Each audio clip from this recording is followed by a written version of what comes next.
નમસ્કાર દર્શક મિત્રો, આપ જોઈ રહ્યા છો મુંબઈ તરંગ ન્યૂઝ. હું છું એન્કર અર્પિતા પટેલ. હવે જોઈએ અગત્યના સમાચાર. ક્રાંતિકારી વીરો ભગતસિંહ, સુખદેવ અને રાજ્યગુરુ આજે શહીદ થયા હતા 23 માર્ચના રોજ.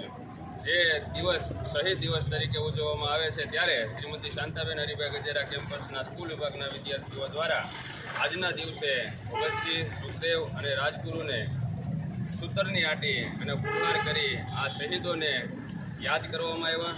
અને આજના દિવસે આ બધા યુવાનોએ, જે આજના યુવાનો છે, તેઓએ આ શહીદોને પ્રેરણા લઈ અને આજે જ્યારે આપણા દેશ માટે કંઈ કરી છૂટવાની તમન્નાઓ સાથે લઈ અને ચાલતા હોય, ત્યારે વ્યસન મુક્તિ તેમજ સાહસ અને નિડરતાના ભાવ સાથે આપણે દેશ માટે કંઈ કરી છૂટીએ તેવી તમન્ના હંમેશા સાથે રાખવી જોઈએ અને પ્રેરણા લેવી જોઈએ કે આ યુવાનોએ આપણે દેશને આઝાદી અપાવી હતી, તે કાયમ માટે આપણા દેશને આગળ જતો આપણે જેટલું પણ બને એટલું ખૂબ જ સપોર્ટ કરી અને દેશને માટે કંઈક કરી છૂટીએ.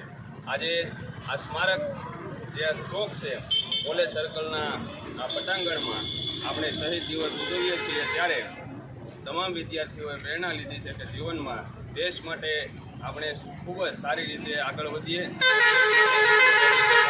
ઘડી અને દેશ માટે કંઈક કરી છૂટીએ. જય હિન્દ, જય ભારત.